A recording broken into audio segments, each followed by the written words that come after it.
फसल असी बीजी खड़ी असी कीती ਜਦੋਂ ਉਹਦੀ ਵੱਢਣ ਦੀ ਵਾਰੀ ਆਈ ਤੇ ਵੱਡੇ ਵੱਡੇ ਜਿਹੜੇ ਕਹਿੰਦੇ ਸੀ ਵੀ ਅਸੀਂ ਕਾਰਪੋਰੇਟ ਘਰਾਣਿਆਂ ਦੇ ਖਿਲਾਫ ਹੈ ਉਹਨਾਂ ਹੀ ਕਾਰਪੋਰੇਟ ਘਰਾਣਿਆਂ ਨੂੰ ਲਿਆ ਕੇ ਉਹਦੀ ਬੋਲੀ ਲਵਾਤੀ ਜਿਹੜੇ ਬੰਦੇ ਦੇ ਹੱਥ ਕੁਝ ਹੈ ਹੀ ਨਹੀਂ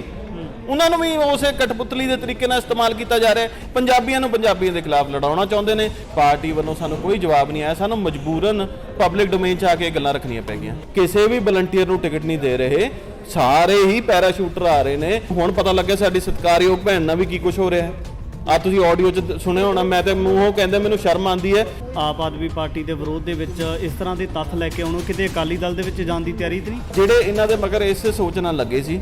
ਵੀ ਭਾਈ ਬਦਲਾਵ ਲਿਆਣਗੇ ਪੰਜਾਬ ਦੀ ਨੌਜਵਾਨੀ ਨੂੰ ਬਚਾਉਣਗੇ ਅਸੀਂ ਆਪਣੇ ਘਰ ਉਜਾੜਤੇ ਕਈ ਨੌਜਵਾਨਾਂ ਨੇ ਫਾਊਂਡਰ ਮੈਂਬਰ ਤੱਕ ਛੱਡ ਕੇ ਚਲੇ ਗਏ ਯਾਰ ਵਿਚਾਰਿਆਂ ਨੇ ਜਿਨ੍ਹਾਂ ਨੇ 20-20 ਕਿੱਲੇ ਉਜਾੜ ਕੇ ਆਪਣੇ ਤੁਹਾਡੇ ਤੇ ਲਾਤੇ ਪੰਜਾਬ ਦੀ ਬਦਲਾਵ ਖਾਤਰ ਲਾਤੇ ਪੰਜਾਬ ਨੂੰ ਰੰਗਲਾ ਪੰਜਾਬ ਬਣਾ ਚਲਾਤਾ ਉਹਨਾਂ ਦੀ ਤਾਂ ਸੁਣ ਲਓ ਯਾਰ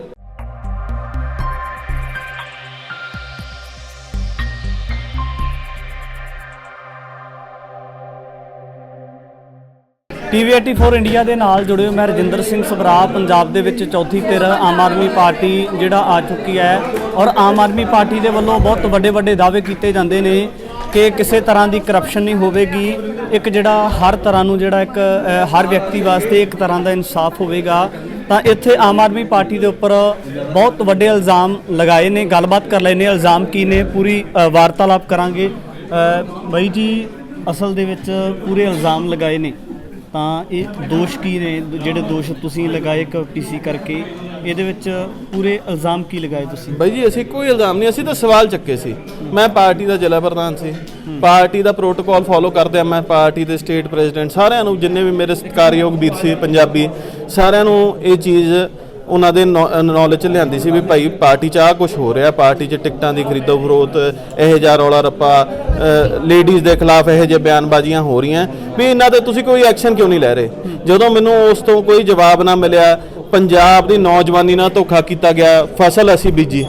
ਖੜੀ ਅਸੀਂ ਕੀਤੀ ਜਦੋਂ ਉਹਦੀ ਵੱਢਣ ਦੀ ਵਾਰੀ ਆਈ ਤੇ ਵੱਡੇ ਵੱਡੇ ਜਿਹੜੇ ਕਹਿੰਦੇ ਸੀ ਵੀ ਅਸੀਂ ਕਾਰਪੋਰੇਟ ਘਰਾਣਿਆਂ ਦੇ ਖਿਲਾਫ ਹੈ ਉਹਨਾਂ ਹੀ ਕਾਰਪੋਰੇਟ ਘਰਾਣਿਆਂ ਨੂੰ ਲਿਆ ਕੇ ਉਹਦੀ ਬੋਲੀ ਲਵਾਤੀ ਆਪ ਸੁਪਰੀਮੋ ਅਰਵਿੰਦ ਕੇਜਰੀਵਾਲ ਦੇ ਨਾਲ ਇਹਦੇ ਨਾਲ ਗੱਲਬਾਤ ਹੋਈ ਹੈ ਕਿ ਅਸਲ ਦੇ ਵਿੱਚ ਜਿਹੜਾ ਮਸਲਾ ਇਸ ਤਰੀਕੇ ਦੇ ਨਾਲ ਹੇਠਲੇ ਲੈਵਲ ਤੇ ਇਸ ਤਰੀਕੇ ਦੇ ਨਾਲ ਆਮ ਲੋਕਾਂ ਦੇ ਨਾਲ ਜਿਹੜੇ ਵਲੰਟੀਅਰ ਨੇ ਜਿਨ੍ਹਾਂ ਨੇ ਪਾਰਟੀ ਨੂੰ ਪੈਰਾਂ ਸਿਰ ਦੇ ਕਰਨ ਵਾਸਤੇ ਇੰਨੀ ਮੁਸ਼ੱਕਤ ਕੀਤੀ ਹੈ ਉਹਨਾਂ ਦੇ ਕੋਲੋਂ ਇਸ ਤਰ੍ਹਾਂ ਪੈਸੇ ਦੀ ਮੰਗ ਹੋ ਰਹੀ ਹੈ ਉਹਨਾਂ ਦੇ ਨਾਲ ਵਾਰਤਾਲਾਪ ਹੋਇਆ ਕੇਜਰੀਵਾਲ ਸਾਹਿਬ ਦੇਖੋ ਸਤਿਕਾਰਯੋਗ ਕੇਜਰੀਵਾਲ ਸਾਹਿਬ ਨੂੰ ਤੁਸੀਂ ਆਪ ਜਾ ਕੇ ਪੁੱਛ ਲਿਓ ਵੀ ਮੇਰੀ ਉਹਨਾਂ ਨਾਲ ਮੀਟਿੰਗ ਹੋਈ ਕਿ ਨਹੀਂ ਹੋਈ ਤੇ ਮੈਂ ਉਹਨਾਂ ਨੂੰ ਕਲੀਅਰ ਲਫ਼ਜ਼ਾਂ 'ਚ ਜਾ ਕੇ ਦੱਸਿਆ ਕਿ ਨਹੀਂ ਦੱਸਿਆ ਵੀ ਭਾਈ ਸਾਹਿਬ ਆਹ ਕੁਝ ਹੋ ਰਿਹਾ ਸਟੇਟ ਪ੍ਰੈਜ਼ੀਡੈਂਟ ਨੂੰ ਵੀ ਦੱਸਿਆ ਚਲੋ ਉਹ ਤੇ ਮੇਰਾ ਵੀਰ ਮੈਂ ਅੱਜ ਵੀ ਉਹਦਾ ਇੰਨਾ ਸਤਿਕਾਰ ਕਰਦਾ ਦਿਲੋਂ ਉਹਨੂੰ ਪਿਆਰ ਕਰੀਦਾ ਸਾਡੇ ਪੰਜਾਬੀ ਪੁੱਤ ਹੈ ਪੰਜਾਬੀ ਵੀਰ ਹੈ ਪੰਜਾਬੀ ਭਰਾ ਹੈ ਪਰ ਜਿਹੜੇ ਬੰਦੇ ਦੇ ਹੱਥ ਕੁਝ ਹੈ ਹੀ ਨਹੀਂ ਉਹਨਾਂ ਨੂੰ ਵੀ ਉਸੇ ਕਠਪੁਤਲੀ ਦੇ ਤਰੀਕੇ ਨਾਲ ਇਸਤੇਮਾਲ ਕੀਤਾ ਜਾ ਰਿਹਾ ਪੰਜਾਬੀਆਂ ਨੂੰ ਪੰਜਾਬੀਆਂ ਦੇ ਖਿਲਾਫ ਲੜਾਉਣਾ ਚਾਹੁੰਦੇ ਨੇ ਜਦੋਂ ਸਾਨੂੰ ਪਾਰਟੀ ਦਾ ਪ੍ਰੋਟੋਕਾਲ ਫੋਲੋ ਕਰਦੇ ਹਾਂ ਅਸੀਂ ਪਾਰਟੀ ਨੂੰ ਸਾਰੀ ਚੀਜ਼ਾਂ ਦੱਸੀਆਂ ਪਾਰਟੀ ਵੱਲੋਂ ਸਾਨੂੰ ਕੋਈ ਜਵਾਬ ਨਹੀਂ ਆਇਆ ਸਾਨੂੰ ਮਜਬੂਰਨ ਪਬਲਿਕ ਡੋਮੇਨ 'ਚ ਆ ਕੇ ਗੱਲਾਂ ਰੱਖਣੀਆਂ ਪੈ ਗਈਆਂ ਪਬਲਿਕ ਡੋਮੇਨ 'ਚ ਰੱਖੀਆਂ ਤੇ ਇਹਨਾਂ ਨੇ ਸਾਨੂੰ ਡਰਾਉਣ ਵਾਸਤੇ ਧਮਕਾਉਣ ਵਾਸਤੇ ਵੀ ਇਹਨਾਂ ਨੂੰ ਦਬਾਈਏ ਕਿਵੇਂ ਕਿਉਂਕਿ ਬਹੁਤ ਵੱਡਾ ਯੂਥ 'ਚੋਂ ਬਾਲ ਉੱਡਣ ਲੱਗ ਗਿਆ ਪੰਜਾਬ 'ਚੋਂ ਵੱਖ-ਵੱਖ ਕੋਨਿਆਂ 'ਚ ਪੰਜਾਬ 'ਚ ਯੂਥ ਉੱਠ ਕੇ ਆ ਕੇ ਕਹਿਣ ਲੱਗੇ ਕਦੀ ਇਹਨਾਂ ਨੂੰ ਜਲੰਧਰ ਛੇਤਰ ਪਿਆ ਕਰਨ ਕਦੀ ਪਟਿਆਲੇ ਪੈਣ ਕਦੀ ਡਾਕਟਰ ਮਾਲੀ ਹੋਣੀ ਘੇਰ ਲੈਣ ਕਦੀ ਕੋਈ ਘੇਰ ਲੈ ਕਦੀ ਕੋਈ ਘੇਰ ਲੈ ਫਿਰ ਇਹਨਾਂ ਨੇ ਵੇਖਿਆ ਵੀ ਇਹਨੂੰ ਰੋਕਣਾ ਕਿਵੇਂ ਆ ਇਹਨਾਂ ਨੇ 1500 ਕਰੋੜ ਦੇ ਡੈਫੇਮੇਸ਼ਨ ਦੇ ਨੋਟਿਸਿਸ ਭੇਜਤੇ ਹੁਣ ਉਹ ਡੈਫੇਮੇਸ਼ਨ ਦੇ ਨੋਟਿਸਿਸ ਨਾਲ ਉਹ ਮੈਨੂੰ ਡਰਾਉਣ ਵਾਸਤੇ ਨਹੀਂ ਸੀ ਉਹ ਜਿਹੜੇ ਬਾਕੀ ਖੜੇ ਸੀ ਨਾ ਜਿਹੜੇ ਕਈ ਹੁਣ ਵੀਰਾਂ ਨੂੰ ਇਹ ਨਹੀਂ ਪਤਾ ਹੁੰਦਾ ਵੀ ਉਹਦਾ ਫਿਊਚਰ ਕੀ ਹੈ ਕੋਰਸ ਆਫ ਐਕਸ਼ਨ ਕੀ ਹੈ ਕੀ ਲੀਗੈਲਿਟੀ ਹੈ ਕੀ ਨਹੀਂ ਉਹਨਾਂ ਨੂੰ ਡਰਾਉਣ ਵਾਸਤੇ ਵੀ ਭਾਈ ਕੋਈ ਹੋਰ ਨਾ ਉੱਠੇ ਇਹਨਾਂ ਨੇ 1500 ਕਰੋੜ ਦੇ ਡੈਫੇਮੇਸ਼ਨ ਦਿੱਤੇ ਫਿਰ ਵੀ ਮੈਂ ਇਹਨਾਂ ਨੂੰ ਮੌਕਾ ਦਿੱਤਾ ਮੈਂ ਕਿਹਾ ਜੀ ਹਜੇ ਵੀ ਸਮਾਂ ਹੈ ਮੈਂ ਕਈ ਟੀਵੀ ਚੈਨਲਾਂ ਤੇ ਜਾ ਕੇ ਕਿਹਾ ਵੀ ਭਾਈ ਸਾਹਿਬ ਜਿਹੜੀਆਂ ਗਲਤੀਆਂ ਕੀਤੀਆਂ ਉਹ ਠੀਕ ਕਰ ਲਓ ਹਜੇ ਵੀ ਕੁਝ ਨਹੀਂ ਵਿਗੜਿਆ ਜਦੋਂ ਇਹਨਾਂ ਨੇ ਉਸ ਤੇ ਕੋਈ ਉਹ ਨਹੀਂ ਕੀਤੀ ਫਿਰ ਸਾਨੂੰ ਮਜਬੂਰਨ ਆ ਕੇ ਰਿਕਾਰਡਿੰਗਾਂ ਕਿਉਂਕਿ ਇਹਨਾਂ ਨੇ ਡੈਫੇਮੇਸ਼ਨ ਪਾਇਆ ਸੀ ਜਵਾਬ ਦੇਣਾ ਜ਼ਰੂਰੀ ਸੀ ਵੀ ਅਸੀਂ ਕਿਹੜੇ ਤੱਥਾਂ ਤੇ ਬੋਲਦੇ ਹਾਂ ਨਹੀਂ ਤੇ ਕੱਲ ਨੂੰ ਸਾਰਿਆਂ ਨੇ ਕਹਿਣਾ ਸੀ ਵੀ ਪੰਨੂ ਤੇ ਝੂਠ ਬੋਲਦਾ ਸੀ ਸੋ ਅਸੀਂ ਤੱਥ ਪੇਸ਼ ਕਰਤੇ ਹੁਣ ਇਹਨਾਂ ਦਾ ਜਵਾਬ ਦੇਣ ਹਜੇ ਹੋਰ ਵੀ ਨੇ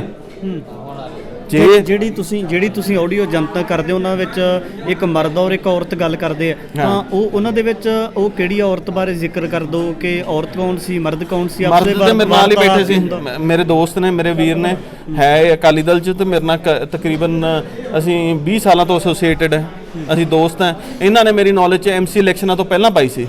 ਤੁਸੀਂ ਦੇਖੋ ਵੀ ਮੈਂ ਕਿੰਨੀ ਕੁ ਸ਼ਾਂਤੀ ਬਰਦਾਸ਼ਤ ਕਰਕੇ ਬੈਠਾ ਰਿਹਾ, ਕਿੰਨੀ ਦੇਰ। ਮੈਂ ਉਦੋਂ ਵੀ ਪਾਰਟੀ ਨੂੰ ਜਾ ਕੇ ਦੱਸਿਆ, ਮੈਂ ਕਿਹਾ ਜੀ ਤੁਹਾਡੇ ਸਾਰੇ ਸ਼ਰੇਆਮ ਰੌਲਾ ਪੈ ਗਿਆ, ਸਾਰੇ ਲੋਕ ਇਹ ਕਹਿ ਰਹੇ ਆ ਵੀ ਸਾਰਾ ਕੁਝ ਵੇਚਤਾ। ਪੂਰੇ ਪੰਜਾਬ 'ਚ ਪਾਰਟੀ ਨੇ ਆਪਣੇ ਚੋਣ ਨਿਸ਼ਾਨ ਤੇ ਇਲੈਕਸ਼ਨ ਲੜੀ। ਇੱਕ ਮੁਹਾਲੀ 'ਚ ਨੈਸ਼ਨਲ ਪਾਰਟੀ ਨੇ ਆਪਣਾ ਚੋਣ ਨਿਸ਼ਾਨ ਵੀ ਛੱਡਤਾ। ਜਾਓ ਕਾਂਗਰਸ ਪਾਰਟੀ ਜਾਂ ਅਕਾਲੀ ਦਲ ਜਾਂ ਕਿਸੇ ਹੋਰ ਰਵਾਇਤੀ ਪਾਰਟੀ ਕੋਲ ਚਲ ਜਾਓ, ਉਹਨਾਂ ਨੂੰ ਜਾ ਕੇ ਕਹੋ ਵੀ ਆਪਣਾ ਚੋਣ ਨਿਸ਼ਾਨ ਛੱਡ ਦਿਓ, ਸਾਡੇ ਚੋਣ ਨਿਸ਼ਾਨ ਤੇ ਲੜੋ, ਆਜ਼ਾਦ ਗਰੁੱਪ ਦੇ ਲੜਨਗੇ। ਉਦੋਂ ਵੀ ਦੱਸਿਆ, ਕੋਈ ਰਿਐਕਸ਼ਨ ਨਹੀਂ। ਫਿਰ ਆ ਜਦੋਂ ਟਿਕਟਾਂ ਵੰਡੀਆਂ ਜਾਣ ਲੱਗੀਆਂ, ਉਦੋਂ ਆ ਆਡੀਓ ਮੇਰੇ ਨੌਲੇਜ 'ਚ ਆਈਆਂ। ਜਦੋਂ ਇਹ ਆਡੀਓ ਆਈਆਂ, ਮੈਂ ਉਦੋਂ ਵੀ ਜਾ ਕੇ ਦੱਸਿਆ, ਮੈਂ ਕਿਹਾ ਜੀ ਤੁਸੀਂ ਪੂਰੇ ਮੇਰੇ ਮੁਹਾਲੀ ਜ਼ਿਲ੍ਹੇ 'ਚ ਕਿਸੇ ਵੀ ਵਲੰਟੀਅਰ ਨੂੰ ਟਿਕਟ ਨਹੀਂ ਦੇ ਰਹੇ, ਸਾਰੇ ਹੀ ਪੈਰਾਸ਼ੂਟਰ ਆ ਰਹੇ ਨੇ।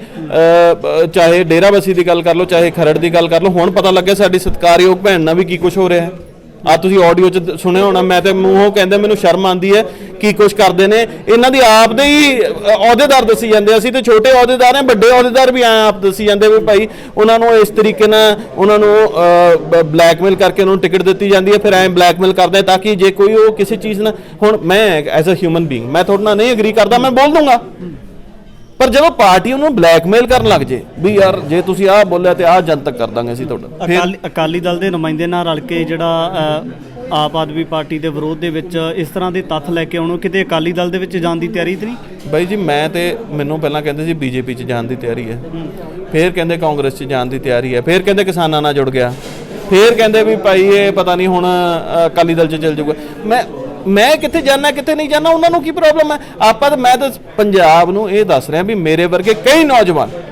ਨੌਜਵਾਨ ਜਿਹੜੇ ਇਹਨਾਂ ਦੇ ਮਗਰ ਇਸੇ ਸੋਚ ਨਾਲ ਲੱਗੇ ਸੀ